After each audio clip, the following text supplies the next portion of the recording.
everyone. For decades, the job of a security tool has been to find problems.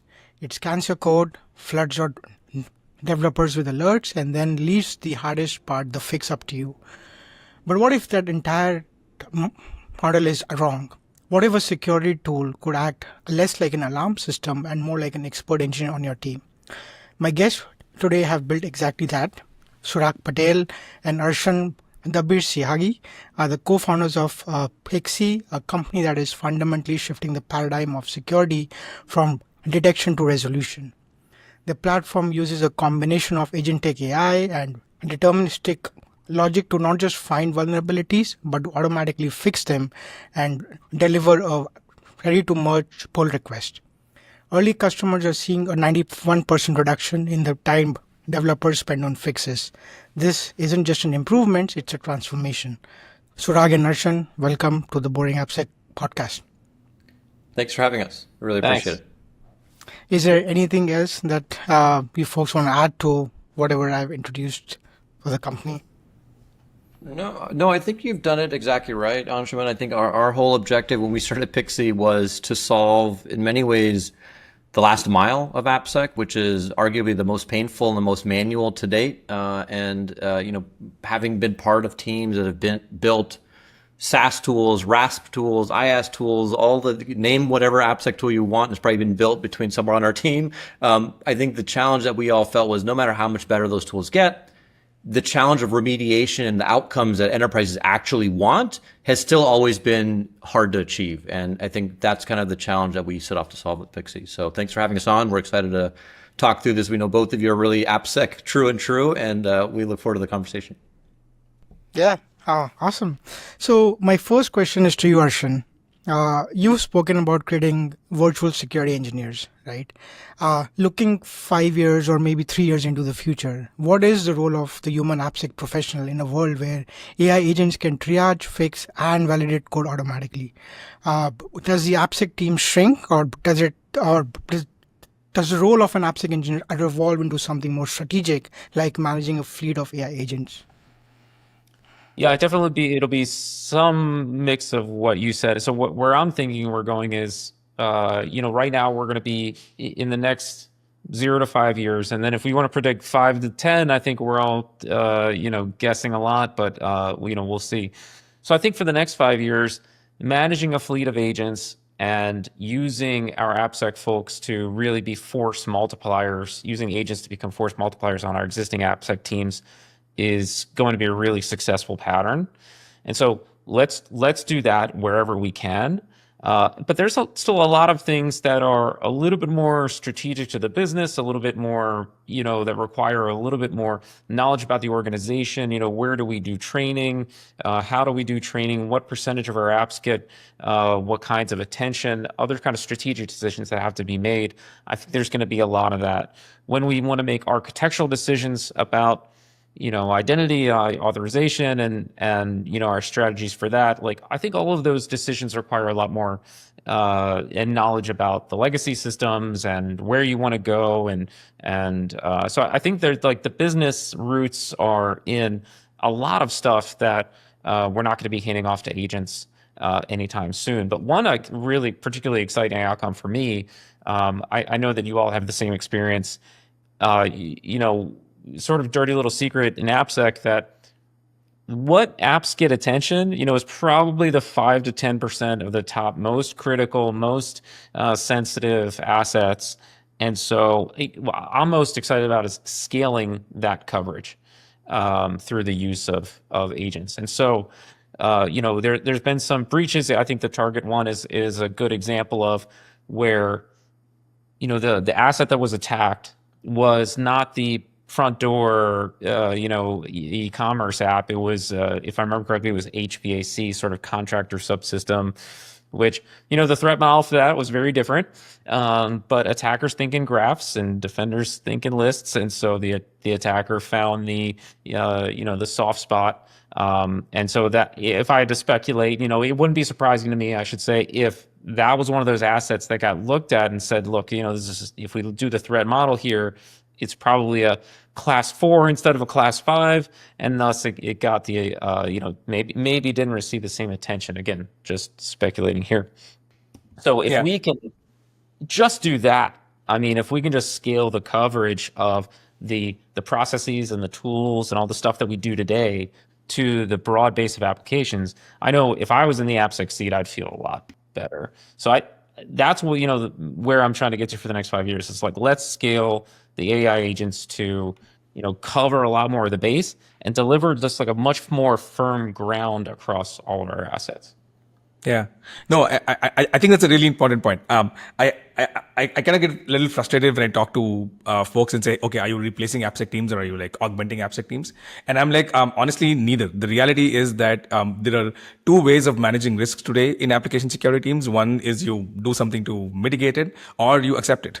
And very often we're accepting a lot of risk, and we're doing that because the cost of kind of not accepting the risk and doing something about it is too damn high, right? So if you have to 4x in our case, we kind of try to get on the design stage. If you have to 4x your design, threat modeling team to scale threat modeling, that's too much. That talent doesn't exist. And even if they exist, it's really hard to motivate them, keep them motivated, and it's very expensive. But on the other hand, if you can 4x the productivity of your existing team, then you will have to accept a lot fewer risks, right? And to me, you hit the nail on the head when you said that the real problem, I think, the new age of AppSec teams, companies and teams should tackle is, how do I get my coverage up, and how do I not have to make a decision between, do I review this or do I review that, right? So if you can take that decision making out of the hand of humans and then have other tools do it, and only gets humans involved when needed, I think that would be a genuine leap in how AppSec's done. So fully with you on that. Yeah, the thing I would add is, this pattern, I think, you see throughout the use of AI company, all AI companies. I mean, there really is not many AI companies that are not human in the loop still. Yeah. And so we have to, in sort of by definition there, we will need the humans in the seats with the background knowledge to verify and bless a lot of what we got, the value we're going to be delivering. I was just going to add, to this point of like, I agree, Sandesh, completely. Like, there's AppSec teams today, we probably can all count on our hands the number of teams that truly feel their AppSec program is fully efficient and sufficient and covers everything they need. There's probably very few, if any, companies in the world. That only gets worse now, as we know developers start creating more code with all their AI coding agents. And guess what? Half the time we don't even talk about, on the attacking side, the velocity is about to go up 100x as well. Like, it's not just the production side, right? So I think it's gonna skyrocket. I have I won't name the company just to be safe, but I've talked with a couple of CISOs at the premier model companies, the state-of-the-art model companies, and their CISOs themselves have kind of told me point blank directly, we don't have enough AppSec programs. Here's what we need. And they're using all the latest AI tooling. And so for them, it's also always going to be, we need the humans to do the management of the AI and the agents. We need them to enforce the policy, to decide, here is what is strategically important to us. But we won't need them to do the manual, tedious things that we've never had enough of them to do anyways to begin with, right? And so we need the scalability and the automation where, candidly, there should have been automation for the last 10 years. We've just never been able to achieve it. And then we need them to focus on where we believe they will add the most value, right? Which is, like, to your point of, like, where should we focus our energy? We're never going to be able to cover every single thing, but what risk are we willing to accept? That a human AppSec leader needs to make that decision, right? As we continue going forward. Yeah. And, I'll just add to that. All three of you are building a company. I'm on the other end, right? Where I'm actually trying to solve AppSec problems. And, even though I don't want to represent my employer in this podcast, I will say this is, I think you folks understand the problem here, right? Like the pace at which software development is changing, the volume, the quantity, the security risk, all of those have just skyrocketed. And I'm seeing this firsthand myself. And I think the idea that coverage is definitely something that we have struggled for the longest time. And I think the coverage problem is only going to get worse now, right? Because we weren't covering anyways, even 50-60% of all of our code bases. And, with AI sort of helping speed the velocity, it's only going to get worse. And the other aspect I want to mention is this idea of an autonomy slider, right? Where you don't have to build a fully autonomous AppSec assistant or a virtual security engineering platform. But if you give that flexibility to the end user or to an AppSec engineer of how much automation you want the agent to do versus how much you want to do, I think there's so much leverage that teams can use with that approach. Because there are certain use cases like go and retrieve this sort of document from a particular service. These are things that you don't really require a lot of intelligence or smartness. These are things that you could fully automate it. So yeah, like as folks are building in the space, I think this is just something I look for as an AppSec a leader, is how much autonomy, like how do you decide what the scale should look like, and how much flexibility do you want to give to the end user versus be very opinionated about a platform, right? So I'm curious to sort of see if like any of you have any strong opinions on this idea of the autonomy slider. Yeah, I like the idea. So we've got something similar where we make, for every vulnerability. First of all, if we back up, like Pixie's thing that we do today is we triage and fix static analysis results.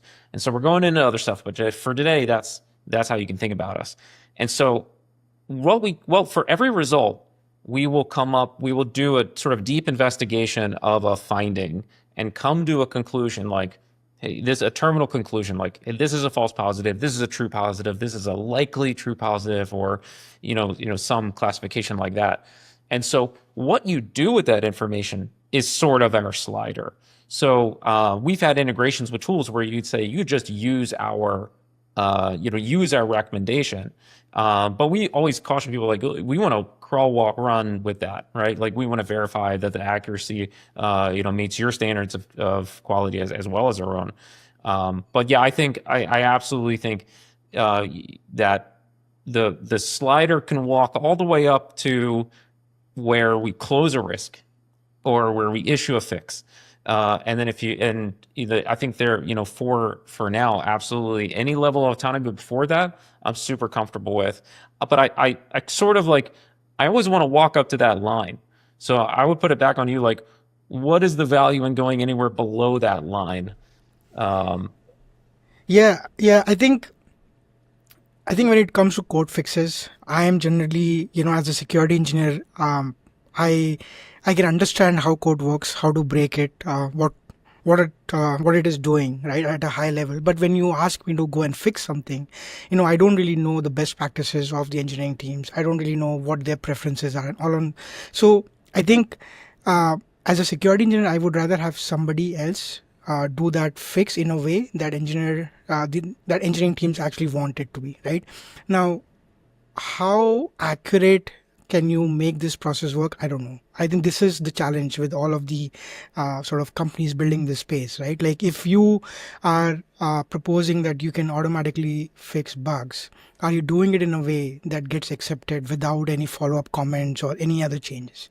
I think that should be a metric that companies measure themselves against, right? Yeah. Yeah.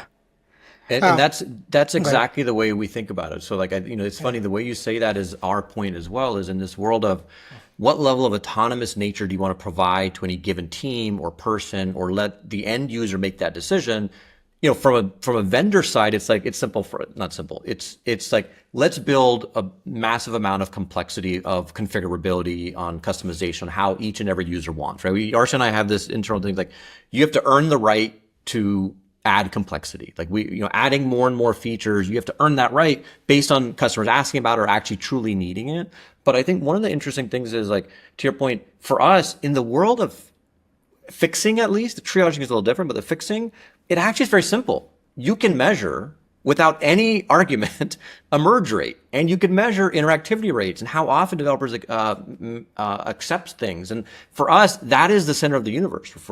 How do we drive triaging and remediation and fixing that achieves the maximum merge rates? Because the only people merging are developers, A, and B, when they merge, they're taking some level of responsibility for what's going into their code base at this point, right? Because they're the ones clicking the button. And so we agree completely. Like, I think that's the way that we look at it. And the nice thing is it's not a novel new metric. It's actually very simple, and it's in every SCM system that exists on this planet. We can quantify that and measure that, which is exactly the point. Yeah, Yeah. and this is where there's some meaningful distance between us and, you know, some of the other folks who are sort of doing this as an add-on. Like, let me describe one thing that I see in all these add-on features versus like Pixie. So log, if you're familiar with the log, I'm sorry to get in the weeds here, but you know, like there's a log injection vulnerability that's reported by all these tools where attacker can provide new lines in a log value, and that they could theoretically forge a new log entry and maybe confuse forensics. It's a very I can't think of a single breach that's ever happened, of course, because of this. But the way that the naively how the models will fix this is to just call dot replace on the string with, you know, /r/n. And Pixie will do something different. We'll import a method, and it just the difference between like how a developer sees, you want me to litter my code with like these dot replace calls all throughout them. Or maybe we can configure the logger once, or, you know, we can at least use a method to make it, you know, a little bit more tidy. That's a big difference in the merge rate. And it seems like very small, but I actually think, you know, our data suggests that those kind of changes make it much more clean. Or if our triage process says like, hey, nobody cares about log injection, just close it and move on. It's not a big deal.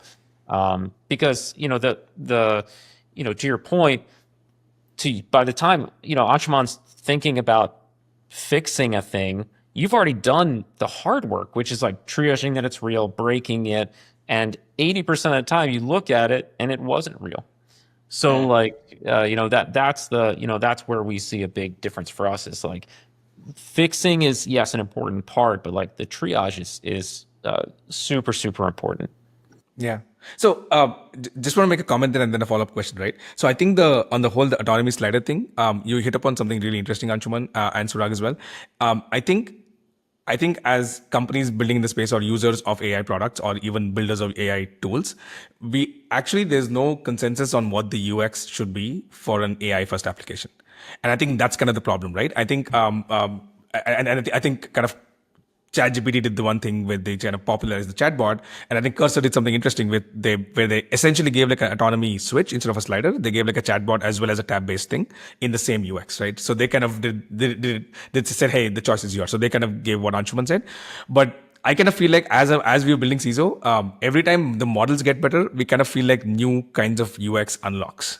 Right. So when we started, we had to be all in on RAG because context windows were so small that we didn't have an option. So the moment you have RAG, you have retrieval, you have chunks, which means that the scans take longer, which means that I have to ask you to go away and come back when something's complete.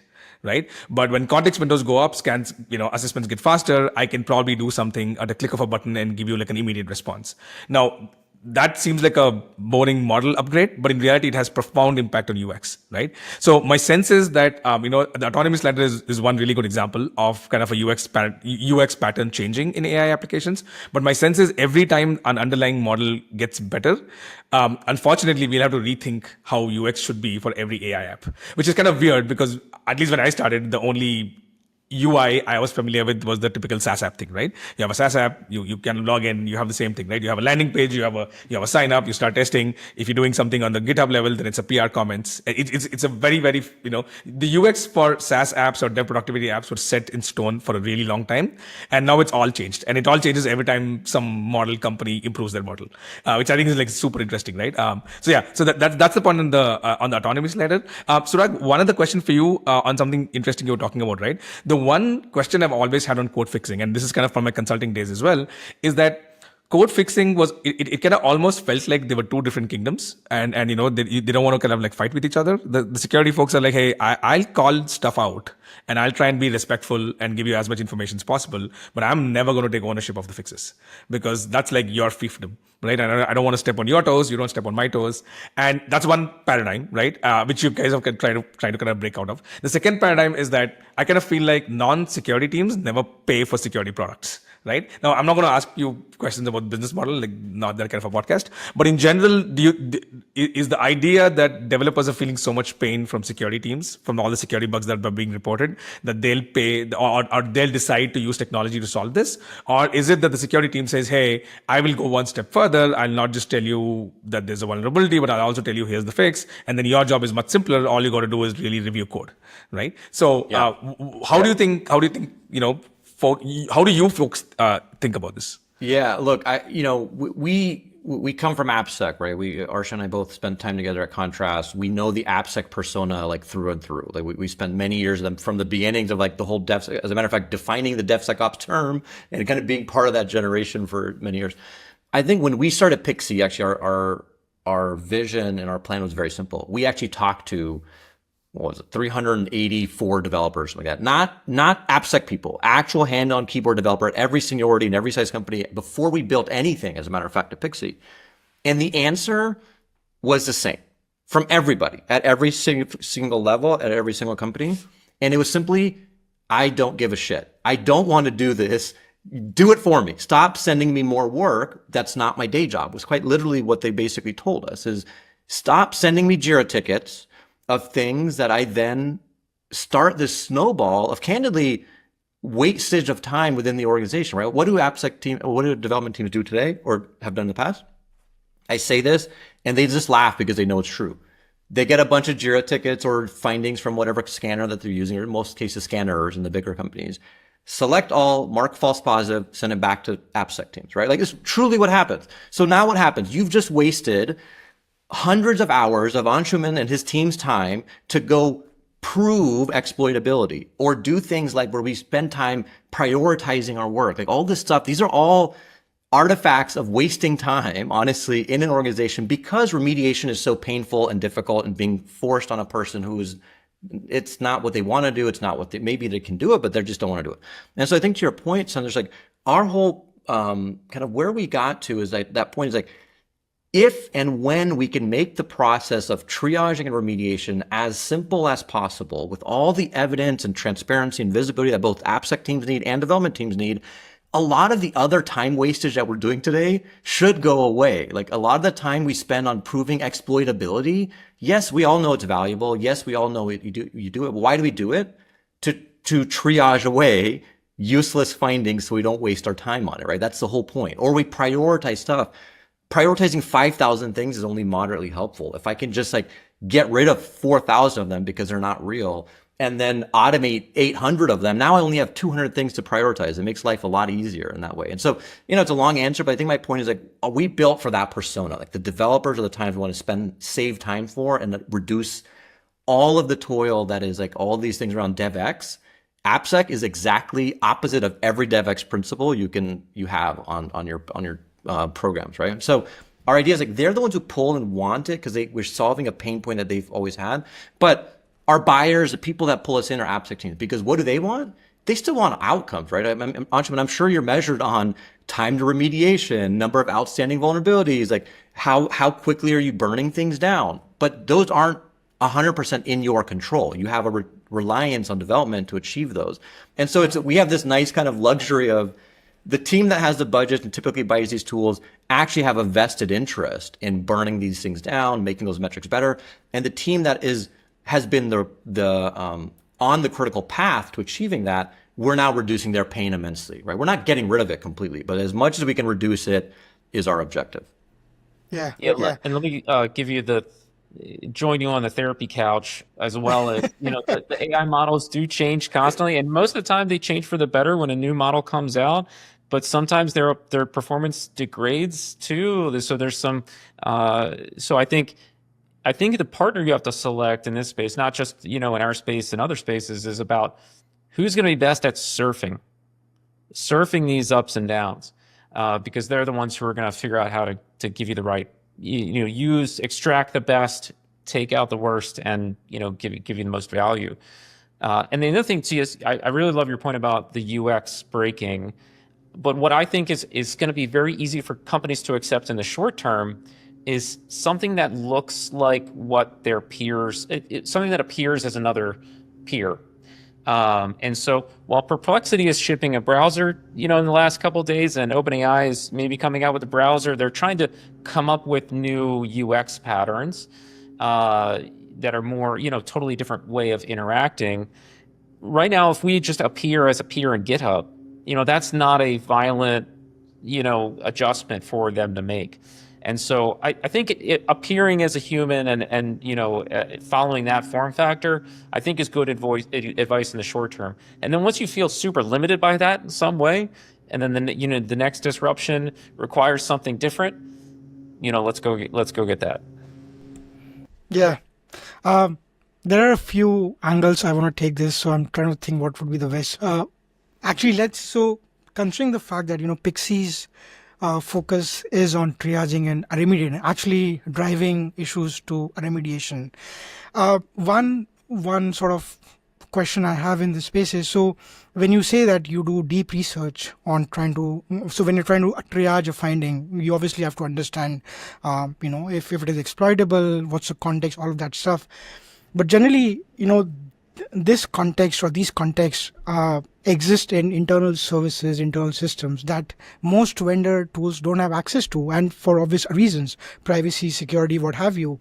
So I'm curious to know, how is Pixee thinking about doing this extensive triaging process, and how do you know if the outcome that you've come to is actually accurate or not? Because there's so much business context that gets lost in making these decisions, and you won't have all of that information unless until you integrate really closely with all of the internal service and systems. Yeah, I'm happy to take a shot at that. So we have, we connect to a few systems today. So first of all, let me point out that another thing that sort of meaningfully sets us apart is that we run in your premise. There are a lot of solutions that run in the cloud only. And so, yes, it's going to be much tougher, maybe never functional to quite connect those to your internal tools. But for us, that's not as much of a problem. And we connect to a few data sources today where we can look at the wider technical context of all the code and look at the other results you have and sort of connect to your tool. But yeah, we plan on connecting with more and more data sources over time. You can imagine us connecting to your Wiz and to your, to your logging systems and seeing does this thing actually get hit at runtime? I mean, estimating blast radius. Yeah. So if you just look at the code, you can't tell that there's a RASP there maybe. And so, there's context there that cannot be seen, but so you always have to we always adjudicate based on what we know. If we can tell from within the code that it is a false positive, it is, you probably don't need any other compensating controls to discuss it. But if it looks like a true positive based on the context we have, that's what we're going to report. But yeah, we'll keep adding on and adding on.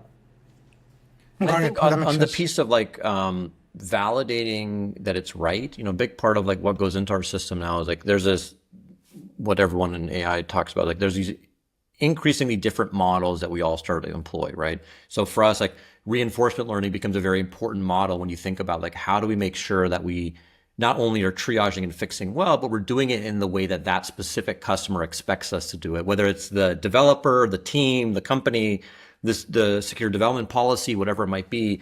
That kind of constant ongoing learning, just through simple human interactions, allows us to continue making sure that we do it in exactly the right way. And to the point is it's funny.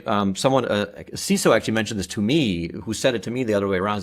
He's like, I know I just asked you about how often is the accuracy of your triaging and fixing, but he's like, I actually trust your system more than I trust my humans because they're probably inaccurate more so than your system because of the evidence we provide. So when we do a triage, we show you full context. There's these 8 security controls you have. We see 4 of them. These other 4 are actually, 3 of them are not valid because we actually see this. It looks like it's happening in a test file because of this reasons. And this 8th one is not there. But guess what? Because of all the other context we have and what's happening with the data flow and where it's at, we're telling you it's, a no severity. It's not actually a medium or critical or high or whatever the standard output was of the scanner, right? So that evidence, I think, gives them all the ammunition they need. And I think the last piece I would just add is there was one case, Arshan can add if there was any additional context, but where the AppSec engineer basically said, hey, look, just you pulling all this context together for me and giving it to me in this write-up saved me 6 hours of time, because otherwise I have to try and understand this code, pull it from there, put this context together, know that there's 8 different ways or controls I should have. And it's just all there for them in one place. And then for them to even validate the triage decision that Pixee made is now a 5-minute process rather than an 8-hour process in that context. Yeah, I mean, I couldn't agree more with that. I think as an AppSec engineer myself, I think I spend probably more than I should in just kind of gathering the context, like you said. So I think AppSec problem is more of a visibility and coverage problem than actually, other things that we keep thinking about, right? Because if you think about it, like the AppSec teams are generally a consulting team within an organization, where if an engineering team is trying to build something, if they have questions, they come to us. Now, when they come to us and they ask us to do a security review, if we don't understand about this system, what they're building, if we don't have a good understanding, holistic view of security controls, then the review that we'll provide or the recommendations that we'll provide might not even be accurate, right? So I think, like if you are building this space, I think the focus should be on how do you make your AppSec engineers empowered with all of the information that they need to be able to make that decision, right? And I think that's really strong. I mean, that's something that I've wanted as an AppSec engineer throughout my career. So I'm glad that you're thinking about it from that perspective. Yeah. Surag, you mentioned something about, like when we were speaking about autonomy slider, you mentioned something about building that trust, right? I think, so I've been playing with a Claude Code a lot recently, and I think the way they have approached this sort of form factor, I really like it. So in a nutshell, if you're trying to have Claude Code execute a command or do something, it will give you 3 options. Yes for this like session, and no, and explain Claude Code how to do or how to go about it, right? And I find this really compelling because, there are certain commands, like I don't want to hit accept every time, right? I want the system to gain my trust. And if the system will ask me those options, it's easy for me to see, okay, how, what commands, am I allowing the system to run versus what commands I need some supervision, right? So I think the concept of autonomy slider from this like form factor, it's a very simple CLI, but it allows the flexibility to an end user to choose, right? So I just wanted to point that out. Yeah, it's funny, the notion of trust, actually, when we went out and raised our seed capital, what was it, our 5th slide or 6th slide in our deck, the title was just trust. Like, you have to earn trust of a developer in this context. You don't start with trust. You don't have trust. Like, you got to earn it.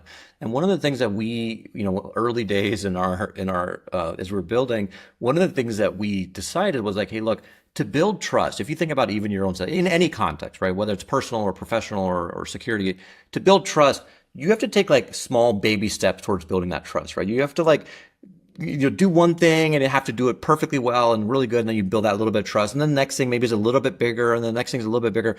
And so when we first actually started making fixes, like we had this free GitHub app that we were using for a while, we would just start by providing fixes of things that like almost nobody would ever argue. Like, they were just always perfectly good and easy fixes. They were like things that developers can like say, oh yeah, that's great, makes sense, totally accept it. It didn't mean that they were like, we weren't fixing like SQL injection, for example, because it may be a more complicated fix, but not because we couldn't, more because it's like trust is a journey, right? You got to build this over some time. And so, it's funny. This is like one of those perfect examples of like the dichotomy between dev teams and AppSec teams or security teams. With dev teams, they were like, that's fantastic. You get me to accept or like build this merge acceptance rate for the first 3 or 4 or 5 things. And after that, guess what? You've now built enough trust where like the next time you come back to me with a more complicated PR, I'll probably be more inclined to trust it because you've already built some level of trust before. And so we would drive fixes based on like the types of things that are most likely to get accepted, not necessarily the most risky things or the critical vulnerabilities or things like that. And then you go talk to security teams and they're like, whoa, no. Just send all the critical stuff first and then send the high and then send the medium. It's like to your point, like, that's not necessarily the answer to get to what you want, which is maximum acceptance rates and merge rates that we talked about earlier. And so this thing of trust, I think, is so paramount here. And like, for us, it's inherent in everything we do. Like, a big part of it is like that same mental math as when we're making fixes, when we're doing triage, you can't build trust until you give evidence, you give proof, you show, allow users to customize and decide things. And so like, Sandesh, to your point earlier, just yesterday, Arshan and I were talking about some new stuff on the roadmap. And part of that was like a new interface, if I may, driven by what's capable of the latest models right now, where it allows a user, an AppSec person, to be able to build trust with the results, maybe ask it a few more questions and deal with it in a different way, or say, hey, yeah, I saw you did that. That makes sense. But why don't you try this over here? And then allow it to kind of iterate a little bit as if it's their partner and they're having immediate response times, right? And so I think Ashmit, to your point, like trust is absolutely paramount here. How do you get developers to accept high rates of changes? They have to build trust with both AppSec team and the systems that we're using. And that's not easy. That takes time, and that takes very conscious designing and UX that allows you to achieve that. Yeah, I think you make a really interesting point. So when I was running the security team at Razorpay, when I was kind of a little more of a consumer hat, right? The interesting thing I learned is that security folks always think from a risk perspective. So their point is, hey, whatever is the total highest risk, like you mentioned, like let's tackle that first. If it's a SQL injection, that's way more important than some configuration error, right? Because it's complex, it's harder, the impact may be higher. But developers almost always think about backlog and releases, right? So for them, they have debt, which they want to reduce over time, but they don't really want hard deadlines on those. But then they don't want to have, like the good engineers, they don't want to introduce new things, new bad things for sure. So they want to have zero tolerance on new bad things, but on existing bad things, they kind of want to be a little more lenient. They want to take a little more measured approach. But the security folks are like, no. How does it matter if it's a new bad thing or an old bad thing? It's a freaking bad thing. So focus on the bad thing, right? So yeah. So when you build a tool which has to be used by security and by developers, you have, you're right. It's tricky to figure out kind of like which gallery to play to, because like I said, it's just like, it's one of those things where there are just like different goals. But yeah, look, at least from a code fixing perspective or in an AppSec perspective, my sense is that the primary stakeholder may be AppSec, but the primary stakeholder of the primary stakeholder is the developer, right? So unless we kind of find a way to speak that language, we're going to have a hard time convincing any AppSec team or developer team to kind of listen to us. But I thought the point you made about having two different kind of goals really interesting, and I've kind of absolutely noticed that as well. Yeah, we have two different you can configure different workflows in Pixie, and one of them is, yes, when there's a pull request and something bad is discovered, we fix the bad thing. And some AppSec teams are, that's where they have to start, right? They're just like, let's at least stop the bleeding, and then they'll have a backlog and they got to figure out how to get there, and that's tougher because then you're horse trading against a big thing. And so that's why one of the type of workflows we offer is a fix orchestration campaign. We call it the backlog burn down, where we'll just take a fix off the backlog, a single conceptual issue, like a single SQL injection, and we'll send it to you on whatever cadence you want. You want it daily or weekly. And so the product slice that gets you to fix that business problem, you're right, is totally different. And the primary person there is to talk to is the developer. And so it absolutely will. It results in a meaningfully different product if you think about what to do about the backlog differently from what you do for the new change code. Management. Yeah. No, I'm with you. I kind of feel like a lot of this is like stock versus flow, right? And a lot of the effort is always on flow, and what you need to do to stem the flow is very different from what you need to do to reduce the stock, right? And I think you're right. You just need like two different approaches. The underlying technology may be the same, but the design of the solution and the kind of cadence is required, the empathy that is needed is completely different in both cases, and the patience levels are also kind of like different, right? So I'm kind of with you on taking two different approaches. Yeah, one thing we've heard that is another way, like more the development, the technology, the development management team thinks about it is to your point of, so then you talk about they don't want to have this work that's like unknown in different ways. And so like what we generally hear is like unplanned work. You all know this. Unplanned, if you've in your sprint planning, unplanned work is the worst thing that can come up because it messes everything up, right? It throws your schedule out the window. You got to get the right team. You got to reassign people. Like that is the objective, is like, how do we eliminate and reduce as much unplanned work as possible for a development team? And I shouldn't say most, oftentimes, very often, that unplanned work is security work, right? That is the challenge as well. Like that's why it doesn't get prioritized, or you can only do I only have 6 story points to fix one thing. I can't fix the 25 things you sent me. So pick one, security team. And so I think that's kind of the way that we think about it. And that was actually something I learned from having talked with a few CIOs and CTOs. Like, their point is, if you tell me you can take my unplanned work from this to this, let's do this. Let's talk tomorrow, kind of thing. Yeah, I mean, anytime you can turn anything which is a unknown to like a bad known, even that's kind of like very helpful. So yeah, I'm with you on that.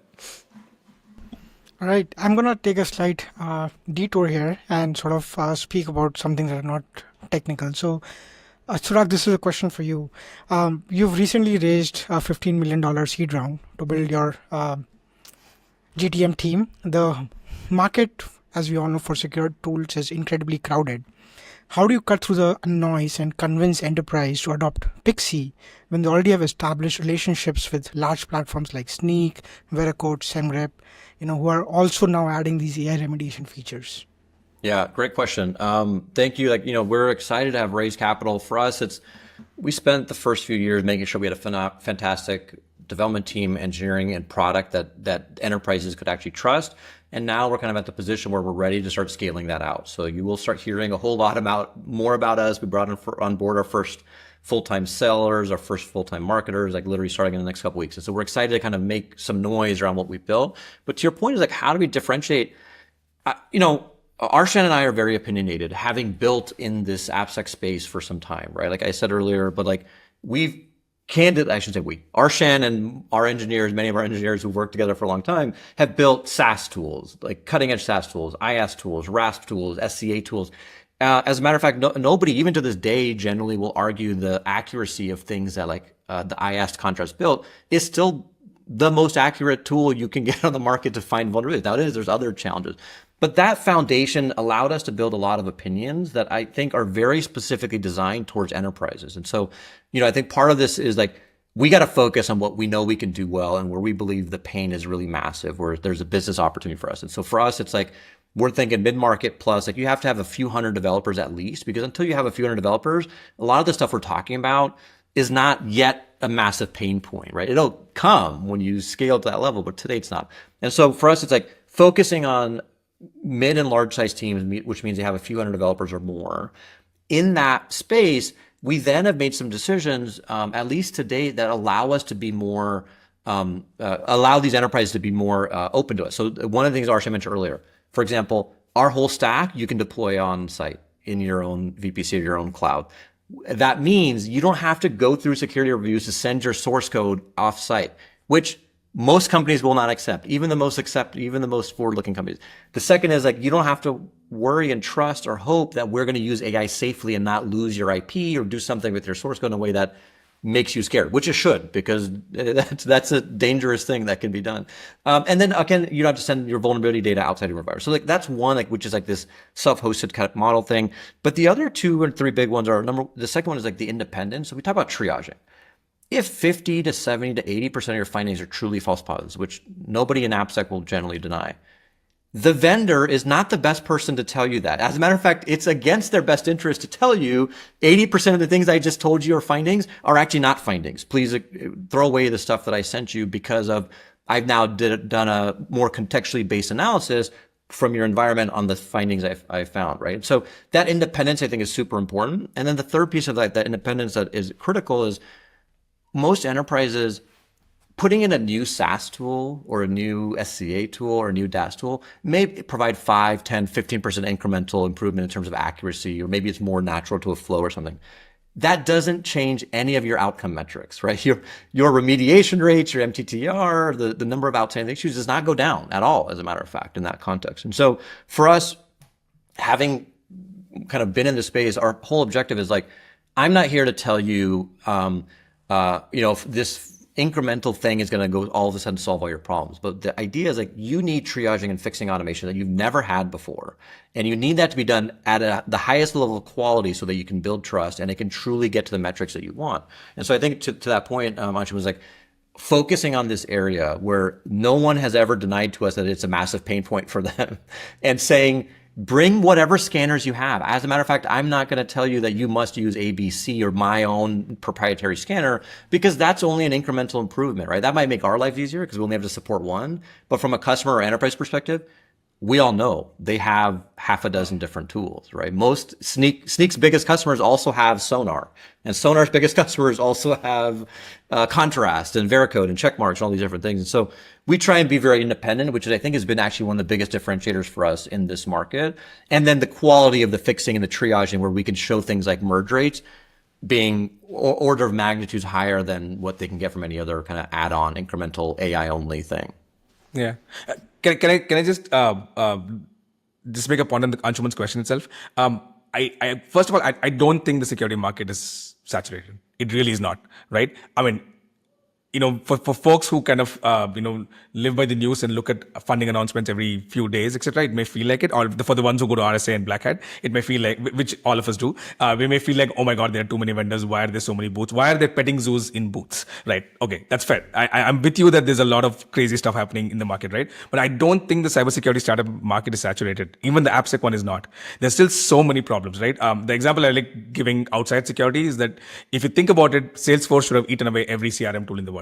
And yet there are new CRM companies starting every freaking week and every month, and they're all doing, some of them are doing well, most of them are not, but there's still people trying, right? So I kind of feel like no matter what, if there's like a potential startup founder here, don't worry about competition. Like if there are 10 companies who are doing the exact same thing as you do, you can find that one niche which kind of changes things, and then maybe you take over the others, and maybe you don't. But I definitely feel like more and more people should start up in the application security space. There are still many unsolved problems. It doesn't guarantee success, but it definitely, there is room for it, right? And I think one of the advantages of a new technology like AI, which like LLMs, which are very useful for building B2B kind of solutions, is that you can take every old problem and apply a new lens and see if something comes out of it.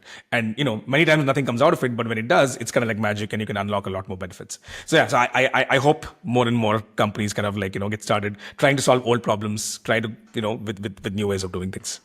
Yeah, I mean, the macro version of what you just said is what's going on with Google right now. I mean, Google has to figure out, they have this giant search business that is being really eaten alive quickly by, these AI first companies. And so they have to figure out, like, do they cannibalize their own business? Is there room for, how much can they change? Because if you come at problems with an AI first solution, AI first lens, you will end up at a meaningfully different place. And so, absolutely. I love all the innovation as well that we see in the market. So I agree with you. Go try to solve a problem in a new way. Awesome, folks. We are getting close to our sweet 15-minute spot. So I guess one final question before we can call it out. So I'm seeing that security engineers are sort of moving away from code now, obviously with just because of the sheer volume and whatnot. And I think the focus has started to shift more on reviewing design documents, specification documents. I'm also seeing that engineers also, they don't want to write code anymore. If they can come up with a design specification and have all the details of how to do observability, security, blah blah blah, there are agentic tools like Cloud Code. Amazon came up with their recently, I think, Kiro something. These tools are capable enough of taking these design documents and just kind of going and building things in one shot, right? So, and I see that the world is evolving towards this sort of state where, folks are going to be away from code. I'm not saying they're going to be completely away, but at least that's the direction I'm seeing we're headed towards.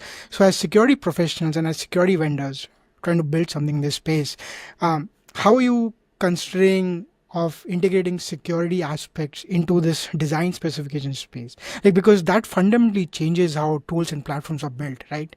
Because we have built tools to scan code, go and do automatic fixes and whatnot. But now it's more about, you have a specification, now go and build this in a secure way, right? So just kind of curious to see how you're thinking about it. Yeah, I think Arshan, sorry, go ahead. Go cover Arshan. Yeah, look, I'm excited for when I was doing consulting for the first decade of my career, there was no single place to put security and you're done. It was not, you didn't do one practice and you're done.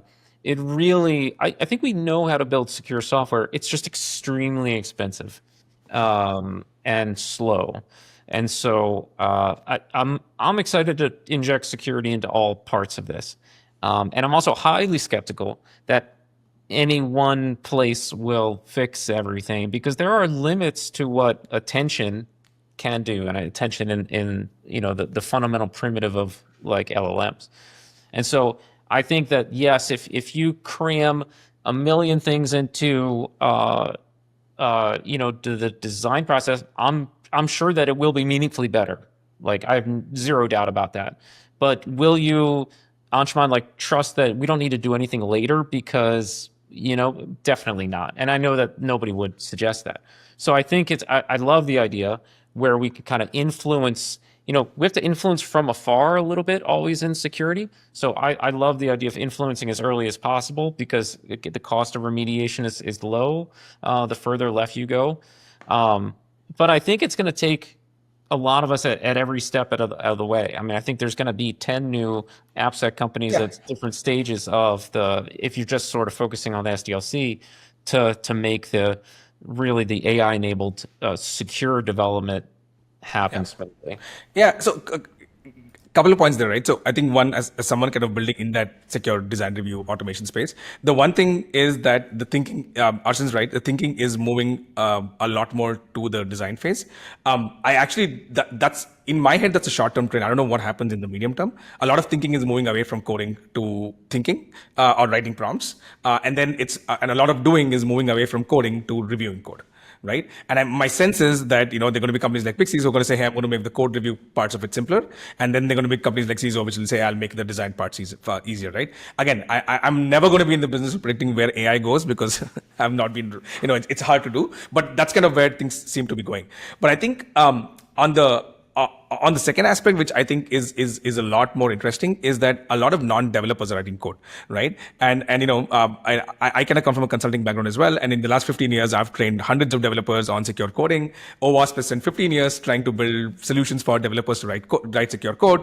And you could argue we've been kind of successful and kind of failed, right? And let's say we give an even 50% success rate to educating developers. Okay, we've never educated product folks. We've never educated designers, and those are the ones checking in code now. Right. So, we were trying to make 50% into 60% coverage for developers, and turns out we left out 100% of other people who are checking in code as well. So I think given those two, I think, no matter what you do in the design stage, again, like I said, I'm building in that space and I'm very bullish about that space as well, like Arshan mentioned. But the reality is that it's kind of like the old consulting saying, right? It's like security has to be like Swiss cheese. Like you've got to have like a stack of Swiss cheeses with holes in different directions. So you've got to kind of have defenses everywhere.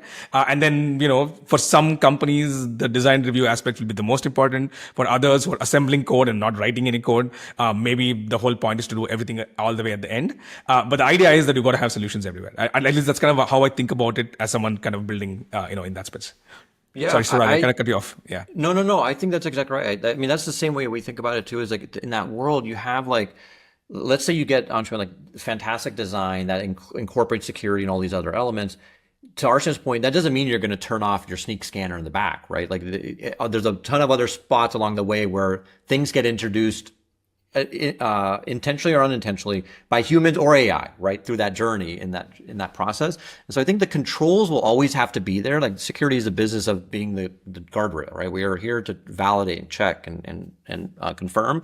And I think part of that also becomes like, what changes some is like, where do you insert those checks, right? So for us, in many ways, like, if dev teams are bringing in AI coding agent, which they are, the AppSec team has to bring in Pixie to be their balance. And the idea being is the goal is when development teams are creating with, say, really great secure coding policies or practices or designs into Claude Code that just spits out a full thing, or Lovable, for a non-technical person, to your point, Sandesh, you still need to make sure that we reduce the iterations, we reduce the validations, and that the quality of the code coming out is much more secure from the hopefully the first iteration, not the 50th iteration, right? And I think that itself is a massive savings and kind of an objective of the AppSec teams. Like, I need to prove the code is secure at the end of the day, and I need to make it secure with as little effort as possible, and as little time as possible. So I think we have this multiple, the Swiss cheese analogy, like you have various areas throughout the journey